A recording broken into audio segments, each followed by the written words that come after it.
I found something disturbing while metal detecting. Part 2. Written by Sasha Butters. Read by Philip Hassan Games.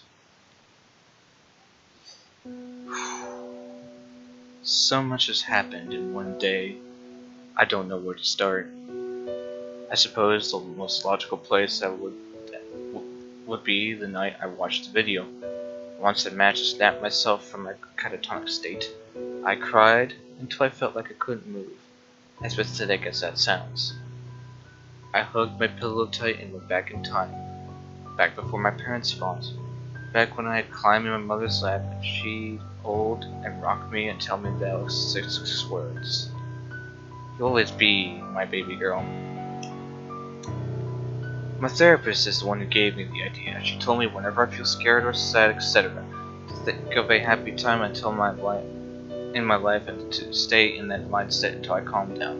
That's how I came up with 7. She called it my safe place. I call it my little space. I tried to Google it once to see if this was common. I wish I hadn't. The term infantilism popped up. Being my naive and innocent self, I clicked on it. I left as soon as I could, as I got a message asking if I was looking for a daddy. I set fire to my search history, and that was that. The phrase "you don't know what you have until it's gone" really hits home for me. My mother was always affectionate, and I was always such a brat for pushing her away. I'd always tell her I was too old, and that's where the phrase "you always be my baby girl" came from. The relief that she didn't leave me to run off with some man felt amazing, but was short-lived. Soon after, the fear began to set in. I had a problem, and I didn't know what I was going to do about it. I was living with a killer. I noticed a lot of you tell me to run away, but I have no money, no other relatives, and nowhere to go. Once my mother left, died, I changed. I pushed all my friends away and hid in my room. Going metal detecting was really an unusual spur-of-the-moment thing. Now that I think about it, I'm starting to think it was my mom pushing me to find that phone. Once I managed to get a hold of myself, I went to my computer and copied the files from the memory card onto my own flash drive, and also onto my computer. I don't think my dad will notice the missing memory card, but just in case he does, I delete the video off of it. I don't want him knowing I know. If he gets a hold of the memory card and looks at the files, all I always see is the pictures. Just when I finished moving everything I needed to, someone started pounding on my bedroom window. I jumped a foot in the air as my dad stormed in, asking what I thought I was doing. I looked at the time. It was 1:30 in the morning. I just stared at him with a blank expression on my face. Was he mad I was up so late, or did he know what I had done? Why are you making so much racket? I have to get up in the morning. Go to bed, he yelled. What, was I crying too loud? I wasn't making any noise, I said. My voice came out cracked and nervous sounding. He narrowed his eyes suspiciously. I was never good at hiding things. My parents knew if I was doing something I wasn't supposed to be doing. My face was a open book. I heard you pounding on the hall with your fist. Pick your feet up when you walk. You sound like an angry toddler stomping down the hallway. He lifted and slammed the door behind him. I don't know what he heard, but it wasn't me. I didn't get any sleep that night, and it sounded like my dad didn't either. I could hear him up around 4 in the morning in the kitchen. He must have been in a really bad mood because I could hear him slamming the cabinets while closed behind him. What was I going to do? My dad killed my mom in cold blood. It was obvious what I had to do. I had to go to the police. My mom was buried out in a field. I just knew it. That's why my dad didn't want me metal detecting there. If the bodies weren't there, the gun surely was.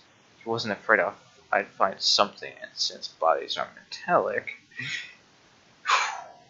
I spent the night trying to mentally prepare myself for what I had to do. Turn my dad in. My stomach churned at the thought. Voices in the back of my mind argued with each other all night. How could you do that to your own father? Half of me said, while the other argued that he had no problem doing it to my mother. On the bright side, I didn't went to bed. Probably because I didn't get any sleep. Go figure. Right when I finally felt myself drifting off to sleep, I heard my dad shout from the kitchen, "Rachel! Get over here, Rachel!" My eyes sprang open and I dashed into the kitchen before I stopped and stared wide-eyed at the scene before me. All the cupboards were open, every drawer and every door, including the fridge and freezer. And dishwasher. "What did you do?" he asked, standing there in his navy blue bathrobe. I shook my head wide-eyed. "I thought it was you making all the noise," I said. He frowned, clearly displeased with my explanation. He ignored me and went on, "Are you trying to waste all our food for a prank?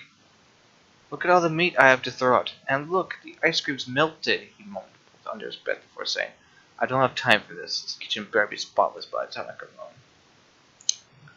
I let out a frustrated sigh and went to clean things up. All I had to do was close the doors and throw out the ice cream. It was obvious to me my dad was sleepwalking. He probably knows I'm onto him, and the stretch got to him. Or maybe I'm sleepwalking, and the stretch got to me. Or maybe it's a passive-aggressive ghost coming to take revenge on him by spoiling his ice cream. Go figure. I let out a weak smile despite the situation.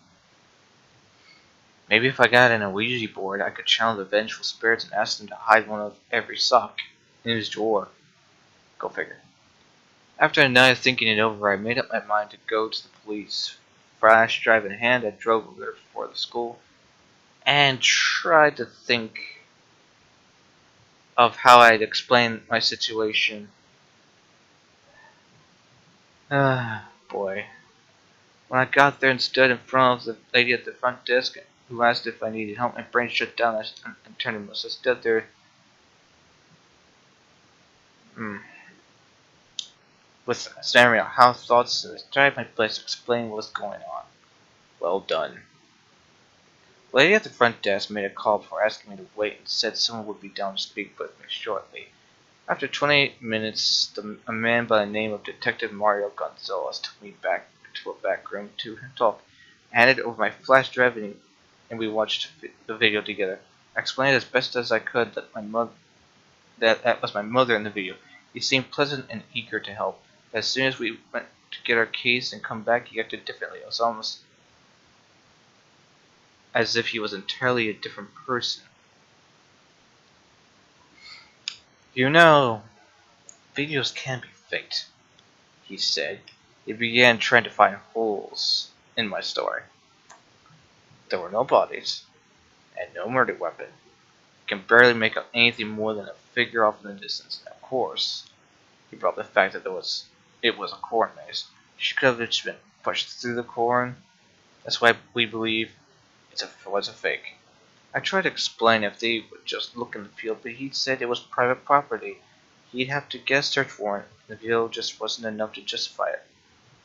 "What if you just got permission from the owner?" I tried, but he just shook his head. "I doubt the owner of the field would give us permission." "How do you know if you don't try?" I nearly shouted. How could they just brush me off without even trying?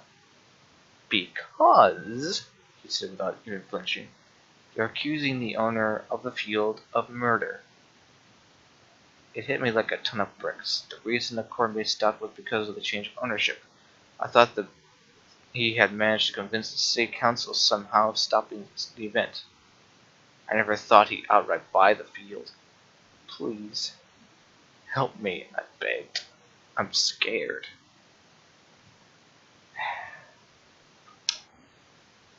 His face softened at this. I think he could see the genuine fear on my face. It took everything inside of me to come here today. I could see about questioning the girls in the video. If there's an eyewitness account, it could help validate their claims and get a search warrant. But as it stands, a shaky phone video isn't enough to convince a judge an actual crime occurred. "Thank you," I said. It made me feel a little better. Not much, but a little. I packed up my stuff and went to leave, but he stopped me and asked if I had any more copies of the video. I nodded and told him I had more copies at home. I went to school after that. I missed the first 3 periods, but other than that, the day was pretty uneventful. I just have to make sure to beat my dad home and erase the messages on the answering machine that said I was absent from school. When I got home, I noticed right away something wasn't right. The front door of my house was open. I know I closed and locked it, and my dad's car was nowhere to be seen. Not wanting to walk into a robbery in progress, I walked to the neighbor's house and knocked on the door. I apologized for bothering him, but that there might be someone in my house. He let me inside and sat with his wife. His wife told him to call the police, but instead he grabbed a baseball bat and went to check it out. He came back 3 seconds later looking as white as a sheet. This time he called. When he hung up, he explained my house had been torn apart. All the drawers were open and all the furniture was upside down. The cops came before my dad did. They searched the perimeter and said it was safe to come inside. The house was a disaster. I was freaking out. Papers were scattered everywhere, lamps locked over, and all the electronics in the house were dead. But they were still there. Nothing was taken. The police said there was no sign of forced entry. They think I forgot to lock the front door, even though I swore up front and down and front and center I did lock the door. I told them about what happened this morning, but they didn't think it was related. My dad came home shortly after and pitched a fit. I don't think I've ever seen him so mad. Even my neighbor intervened and told him to calm down. All the electronics in the house are completely fried. Computers, the TV, the lights.